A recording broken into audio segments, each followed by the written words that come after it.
Oh yeah. Oh yeah. Oh, we got action. We got action. Welcome. Happy Monday, everybody. Yeah, we're gonna get it started off hot today. Woo! Good morning. We got some fire. We got some flex in the comments. Good morning, Matthew. How are you doing, brother? We are gonna talk about cheat meals today. Here in a minute. As we get into this show, but as you guys are jumping on, let's go ahead and get fired up. Let me know where you guys are at. Where you located? Where's Shred Nation at? As I fix my Instagram camera because you're kind of cockeyed there, Instagram. What's up? What's up going on, Richard? How you doing, brother? So today we're gonna talk about cheat meals, but before we do that, let's talk about your weekend. How was your weekend? Yeah, did everybody have a good weekend out there? What'd you guys do? I had my first experience with a drive-in movie theater this weekend. My girlfriend and I, we went way north here in the great state of Washington and way out in the middle of nowhere. And not only was it my first drive-in concert experience, it was to see Metallica live, which if any of you know me personally, you know I am a huge hard rock, heavy metal fan. I've been playing guitar my whole life. I love music as much as I love fitness. That was my first love. So anyway, Metallica did this this live concert with 3 Days Grace open for them. But they did this live concert where they actually set up a stadium out in some country town somewhere, like I don't know, it could have been like Colorado. I think James Hetfield, the singer and guitar player, he lives in Colorado. But anyway, it was really cool because they timed it to where they were playing as the sun was going down. We had pulled my truck up. We opened the truck bed, tuned the radio in. This drive-in theater is awesome. It's so cool. I love all that old novel American stuff, like the old American pastimes of like going to a drive-in theater. I'm big on all that like history that we don't really get to experience anymore. So anyway, we pull up, open the bed of the truck up, pop up some camping chairs, get our food out. I had brisket in a bag. And anyway, so as the sun's going down, the moon's popping up, out there in the country, we're watching on this big screen. The sun was going down where they were at. So, I mean, it actually seemed like we were watching Metallica from a screen, like you just couldn't see him from stage. So phenomenal show, super cool experience. Like one of those, I think it was $100 a car. We paid for it. And, I was like telling my girlfriend, because, tickets are expensive to do that. But I'm like, yeah, but if you were to see Metallica live, it would be at least $100 a ticket. And this is, number one, this is something new and novel. There's only 3 drive-in theaters in Washington State now. There's only 3. So it was super cool. So we're going to head back up there and watch a movie at some point. Again, that was a really fun experience. So good. We got some yard work this weekend. That's always good. Get neat up, baby. Non-exercise activity thermogenesis. Yard work is one of the best ways to get your body moving. I love doing yard work myself. So anyway, let's get started, huh? So what is a cheat meal? Today, what we're going to talk about is I'm actually going to ask you guys more questions, and just kind of have you, maybe, consider some things. And, I think we're just going to have a conversation more than anything about cheat meals. I'm not going to tell you what a cheat meal is. We're going to talk about all the ways in which one would use a cheat meal, what a cheat is, what some potential pitfalls of that mindset might be, some things that I've kind of learned from, and some things that you might want to consider as time goes on. So this is, what would any nutrition show be without a cheat meal episode, right? So let's get into it. If you guys want to learn more about the show, go to schoolshredpodcast.com. If you're on the email list, check your email, folks. Make sure these emails aren't ending up in your junk. I just sent out an email this morning, and you were going to be getting regular emails, regular content that I go deeper into. You're not going to get that same content like on Facebook or social media posts. So a lot of extra value there. Schoolshredpodcast.com. Sign up for the free email newsletter. So anyway, what is a cheat meal? I kind of have it broken down into 2 categories I'm thinking about, okay? And if you guys go ahead and comment right now what your favorite cheat meal is. when you need to take a little break, what's your favorite cheat meal? What's your favorite cheat meal? Go ahead and type it in the comments. Let's get a little interaction going on a Monday morning. Let's wake up. Let's get ready, school. But I have it broken into two things. So we have mental break and physiological reboot. Okay, so cheat meals can be used as a mental break.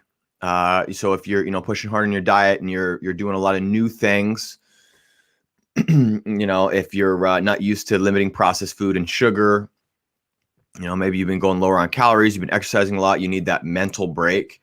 That's one application of a cheat meal. One way to implement that into your plan. There we go. We got anything sweet. Yeah, definitely sweets. Yeah, sweet tooth is big for people. Absolutely.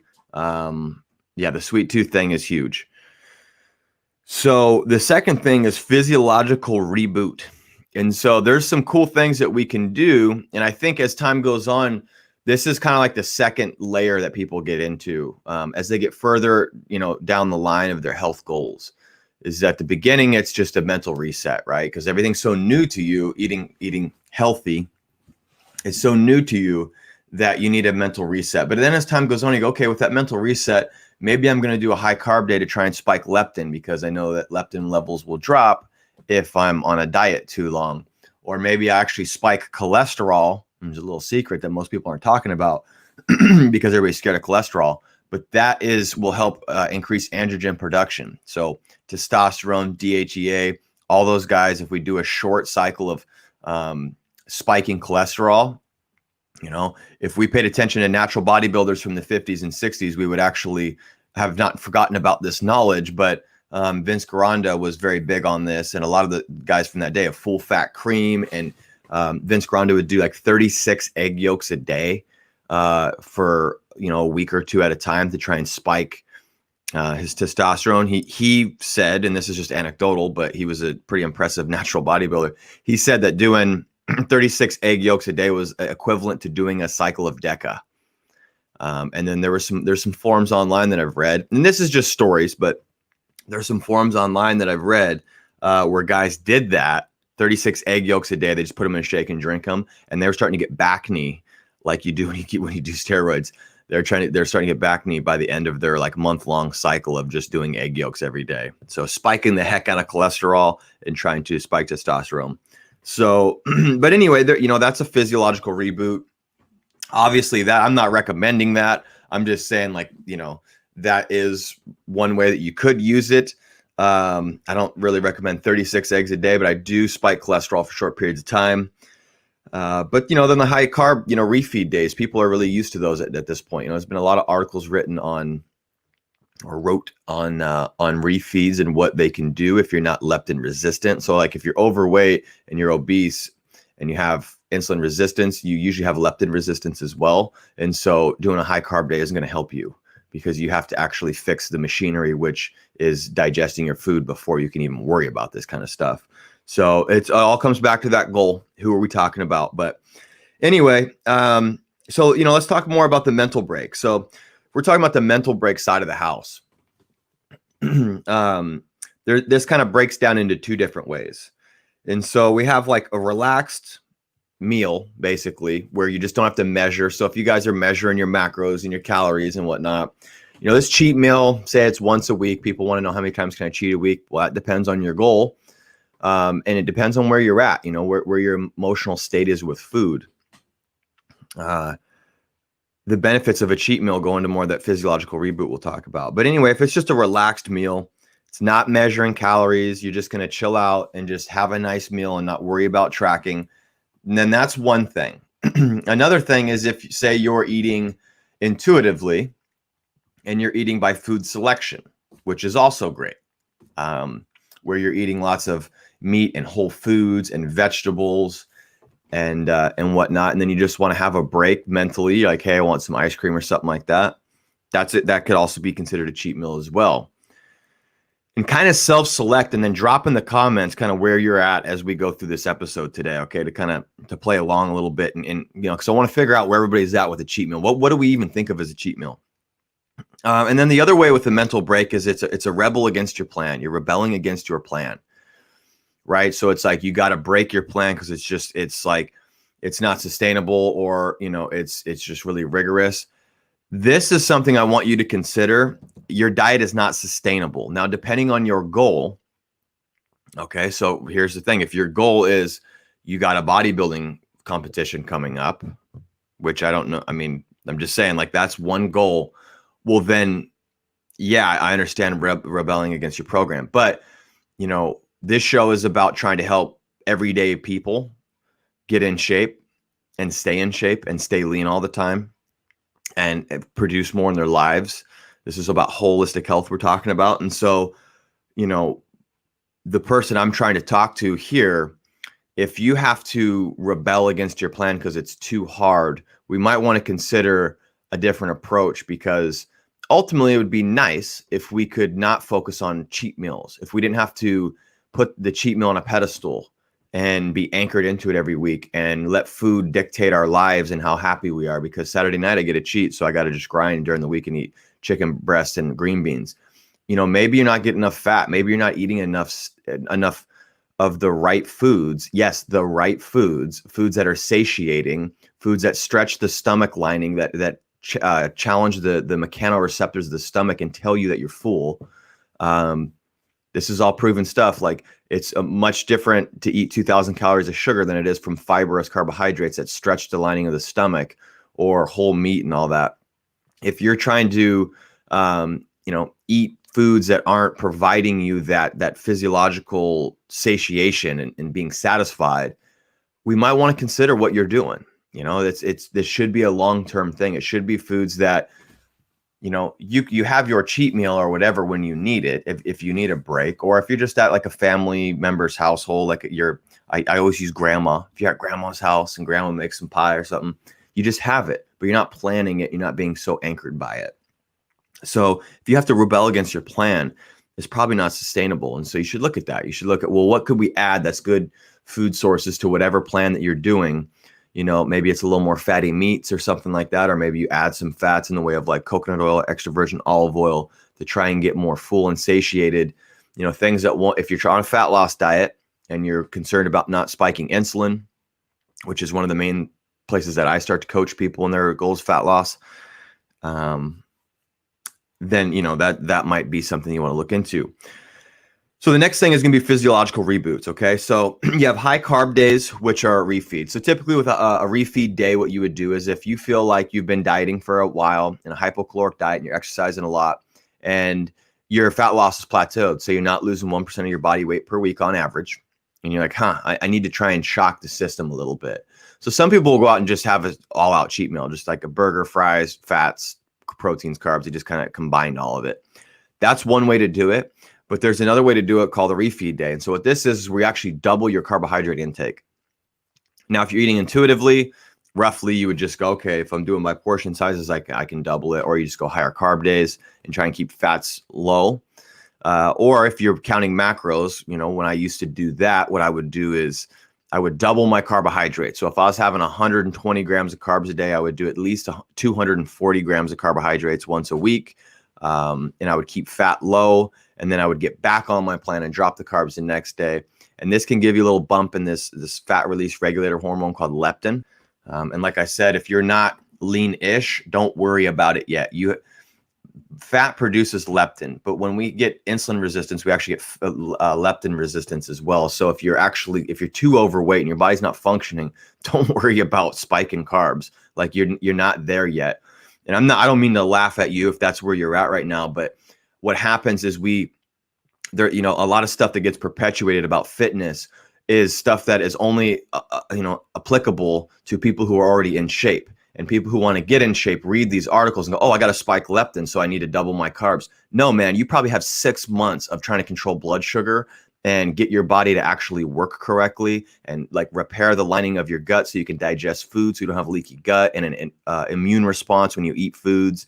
And then you can, work on insulin sensitivity. And then eventually you can work on these refeed days. But we got to know who we're talking about here. It's all about the goal. And there's so many generalizations and sound bites in the health industry. And there's a lot of great techniques, and it's like, where are you at in your time period? So anyway, that's something about refeeds. But refeeds can work. But when you do refeeds for physiological reasons to try and increase the fat burn, it's like taking one step back to take two steps forward. Typically, the next day you'll hold a little bit of water. You'll be really hungry because you had carbohydrates, and they tend to just kind of get you more ravenous, especially if fat's low. But if you get back on your plan, like 2-3 days later, you'll notice you'll start dropping weight. So you might gain a pound or two after a refeed day, but then drop like 4 that week, where you just really start cutting it. So the next thing would be like the high fat cholesterol days. If you eat a lot of fat, this is what I do for my balance cycles. I eat a lot of fat, try to spike testosterone and get all my hormones back in sync, because that gets me off of a diet break quicker. Because it just restores all the hormones that I need. 50% of the hormones in your body, or over 50% of the hormones in your body, are made from fat. So fat's really crucial. So if you're on a diet, a hypocaloric diet, you're getting less nutrition in your body, restoring with fat can really be beneficial. So extra virgin olive oil, good cold pressed extra virgin olive oil, avocado oils, nice and unrefined, that deep green, you're looking for that good stuff. You can throw some saturated fats in there, like coconut oil and meat fat and duck fat and things like that. Those are some ways that I do it, and grass-fed butter. So the mental break and physiological break. So, and then this is the thing I want to ask you right now. So what do you think, you guys, is a cheat meal about calories or food selection, or a little bit of both? What is your, when you think of a cheat meal, are you thinking about calories? So I get to go over on calories this weekend if I have a cheat meal, or am I thinking about, I get to eat different food sources that I don't eat, like refined processed food sources? What do you think? What comes to mind for you? I think this is interesting, because I know typically when I hear cheat meal, I'm thinking of like, pizza and all this stuff that's not really beneficial. My body's gonna have me like lethargic and tired and farting and bloated and all of that. That could be one way. That could be the way that you're looking at it. And another way is that you could eat healthy foods, you just overconsume them. Yeah, food selection. So there you go. So somebody said food selection. Shout out to Matthew. Food selection. That's a big one. A cheat meal, food selection. That's kind of a typical way people will look at it. Is like, I'm going to kind of not eat the same foods that I have been eating. Say these healthy foods. I'm gonna dirty it up a little bit. I'm gonna sex it up and get some of this fun food in there. It could be a little bit of both, but this is the reason I want to bring this up, is because I want to ask you, what is your goal and where are you at in your journey, your health journey, to be cliche, okay, to be very cliche. As I drink out of my straw, I'm sure somebody out there that drives somebody crazy watching me drink out of my straw. Hold my pinky up. So this whole calorie thing, though, like, what is your goal and where are you at? So if you're just starting out, you have to look at where are you and what's realistic. So if you just started implementing some, say, more of a Paleolithic type diet, okay, and all really paleo means to me is just a natural diet of earth-grown nutrients.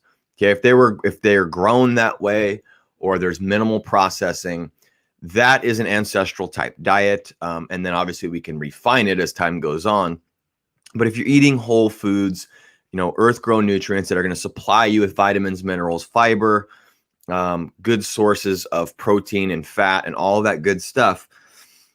Say if you're new to that, then you might need 1 to 3 cheat meals a week just to reset yourself mentally. That's totally okay.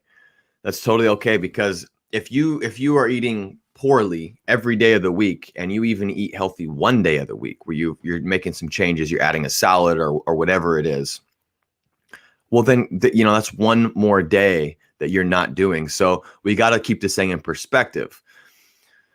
That's really important. Is that, if you're in a different spot, what is your goal? If your goal is fat loss, but you're just getting into this, being super militant is great if you can be. But what I see a lot of people, what happens is they fall off, because the minute they're off their diet, they're completely off their diet. So if, it helps you to anchor into, say, going and getting a burger and fries with your friends and maybe a couple of beers on a Friday night. Well, right now that's great. Then do that. But I think that our goal over time should be to shift what we think of as cheat meals. Okay. Because if you get further along in your journey, then you might start to look at, okay, I'm going to cheat now, but I actually want to cheat and nourish my body. So I'm going to try and we're going to talk about food selection here, which somebody brought up, which is instead of selecting foods that are, say, the pizza or whatever, which you can still do here and there. We all do it. You're still going to do it. I eat pizza sometimes, maybe a couple times a year. I go for other cheats if I'm going to cheat. But like we're all going to have these times where we're not totally on our diet. Okay, so that's now that we know that, we have that out of the way, and I'm not saying that I'm perfect. We can look at, as time goes on, start to rewire what we think of as a cheat meal, though. So now, if you get a couple years into this thing, or say a couple months, and you just have a real strong determination mindset, instead of overly processed foods and these old foods, the old world, which is the world the most of this country is stuck in. All right. The matrix is what I think of it as. People are stuck in the matrix of processed food, fast food, convenience food, box food, spaceman foods. We have lost our natural roots in the caveman way of living for nourishing our body. I'm not saying you should never use electronics or drive a car or wear shoes. But what I am saying is that the way you nourish your body, our bodies are sick and unhealthy because of a lot of the ways that these rituals we have with the way we nourish our body. And a lot of it's food selection. And I dare to say that, and to whoever's listening, it's food selection, man. If you're eating a lot of, and it's obviously a gradient, but if you're eating a ton of processed, refined foods that are just not in their natural state, there's all sorts of issues with that, potential issues with that. And so, with that said, as time goes on, as I get more long-winded here, I'm going to bring it back. We can start looking at food selection. So what I start to do, or what you can start to do, is make good ingredients in these recipes you want. So if you want to have cookies, can you do low glycemic cookies that don't spike your blood sugar and maybe elevate them for several days? Can you swap things out, put almond flour in instead of regular flour? As you test your blood sugar and see, like, how does that food react to you? Can you make a pizza at home that's got good, good dough in it? Or can you make bread from home that you actually germinate and you sprout the grains and all that? Like, as time goes on, you can make all of these cheat meal type foods at home and make them much more nutritious. And so what you're doing is, now we're talking about calories. So a cheat meal to you would just be a surplus of calories that day from good, nutritious food. You're over-nourishing your body for one day a week or, several days a week or once a month or whatever it is, whatever you kind of determine your cheat meal is. But if you're like, man, okay, I feel tired, I feel lethargic, I feel like I really need to overeat something.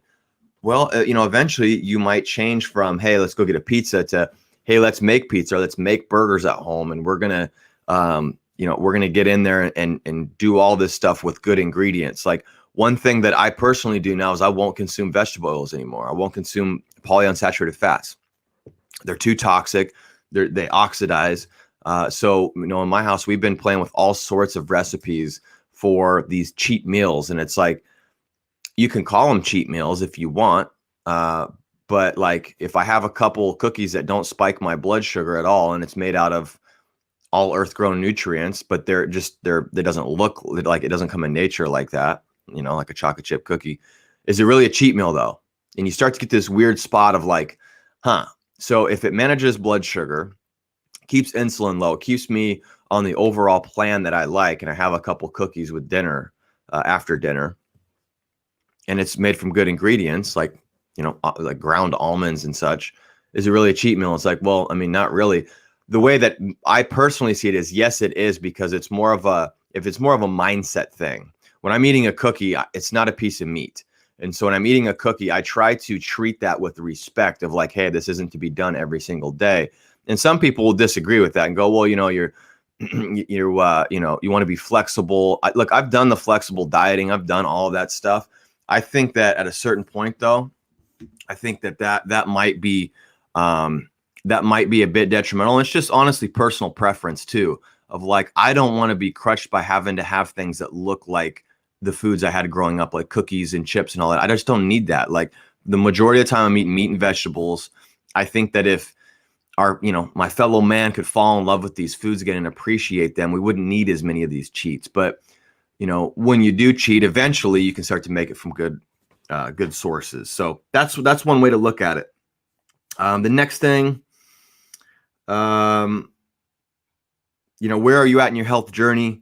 That determines how much you should cheat, right? So if you're new, cheat often, cheat frequently. Try to not see it as a cheat though. Just try to be like, think about how you're adding all the good healthy foods in, because that can, this whole like idea of I got to cheat, I got to do this, I got to cheat. I remember that crutched me for years. I would think about that. I would like, oh, I got to cheat this weekend. And then I would blow it off completely and like binge eat. And then I'm like, what am I doing? Like if I were to just allow a little of this food more frequently, I probably wouldn't blow out. So I did that. And that was more that flexible dieting approach. And that helped for a little bit to bridge the gap to get to the next spot, which is trying to eat primarily a low inflammatory diet all the time.